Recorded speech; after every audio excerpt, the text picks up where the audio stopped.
Shana Tova. 2 summers ago, during a family trip to Israel, I was invited to join the musician circle at Nava Tehillah, a South Jerusalem-based prayer community that is known worldwide for its engaging spiritual and musical services. We decided that it was a great opportunity to spend Shabbat in an area where there are actually numerous vibrant egalitarian synagogues to choose from.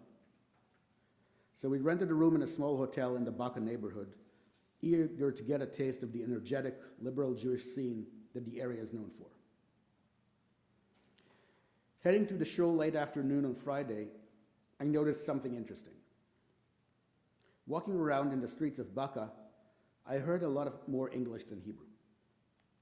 The same was true for the crowd that packed the shul during Kabbalat Shabbat and Saturday morning services.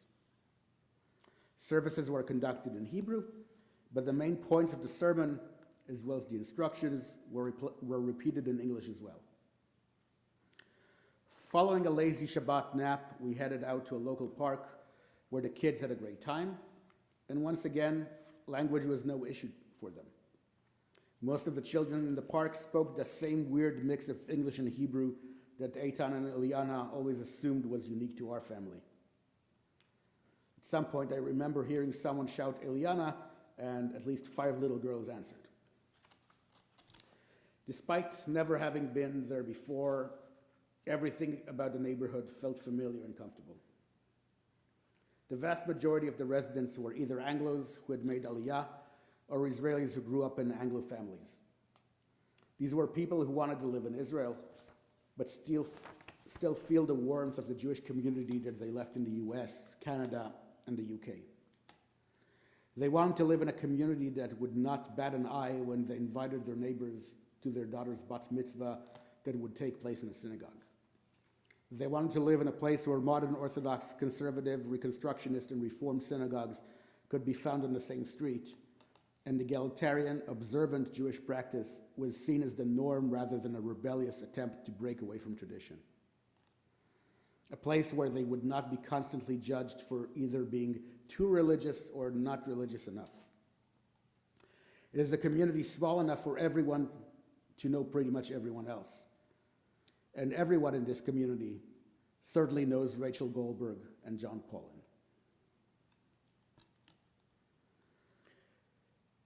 Even before Hirsch Paulin Goldberg's cold-blooded murder, I spent a lot of time thinking about why he became, for so many American Jews, the face of the hostages.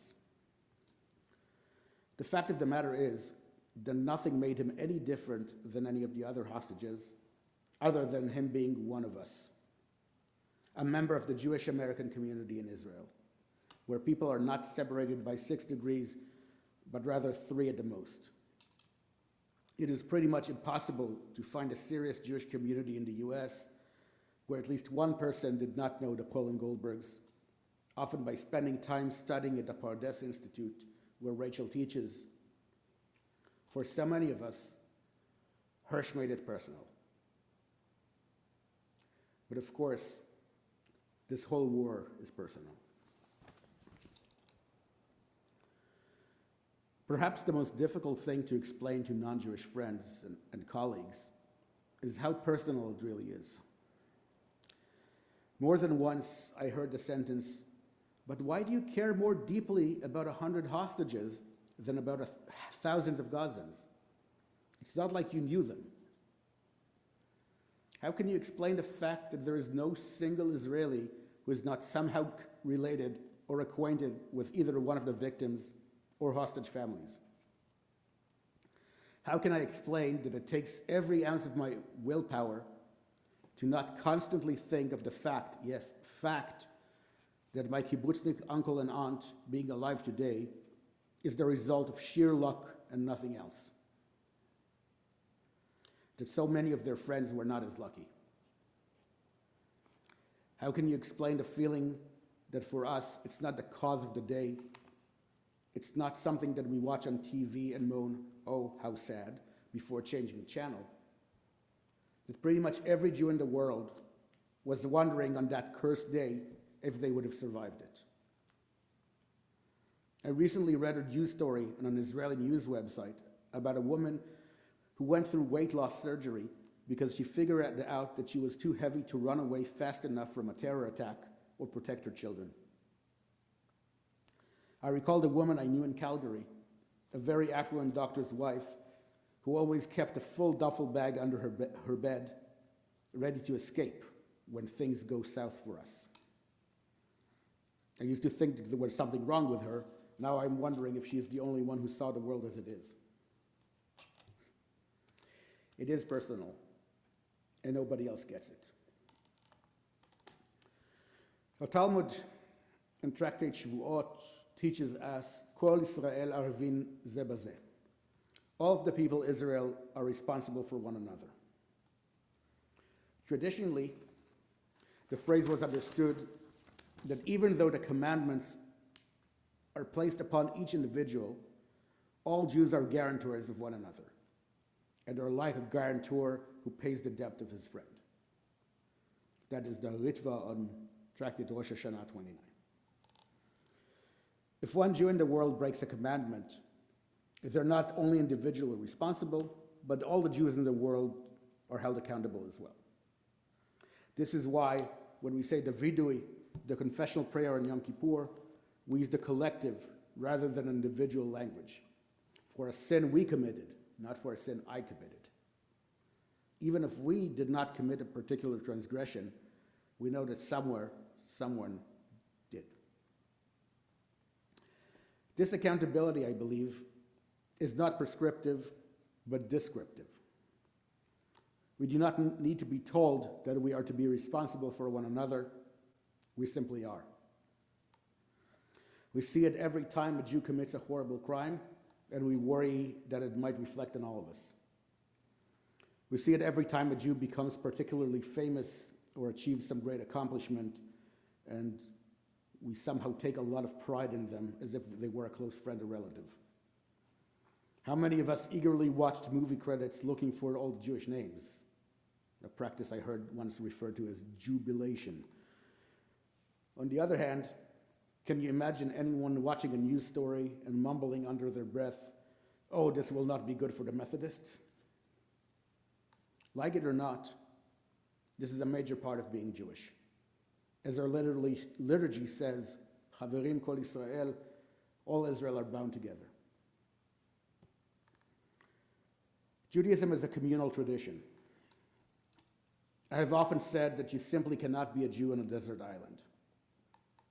It is a religion that favors communal prayer over an individual one, to the point that the most important part of our services, the Torah reading, cannot be done without a minyan, a quorum of 10.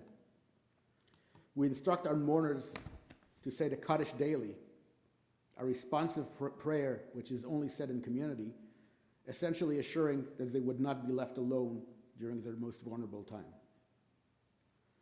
When our children move out or go traveling the world, they know, even if they roll their eyes at you when you suggest it, that wherever they go, finding a local synagogue or Jewish community center will provide a sense of comfort, familiarity, and a whole bunch of older ladies who will try and set them up with someone. When we refer to other Jews as members of the tribe, we certainly mean it. We are not just individuals who happen to belong to a particular group. We are an extended family. This concept, I believe, is diametrically opposed to the common Western mindset, focusing on individual rights and responsibilities and favoring the nuclear family over an extended one.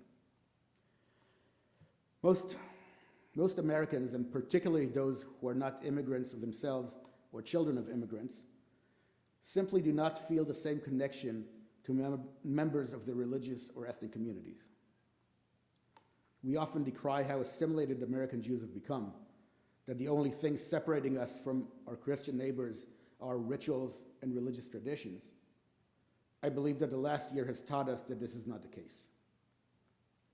We may have similar lifestyles, but when push comes to shove, we find out that our values and priorities are different.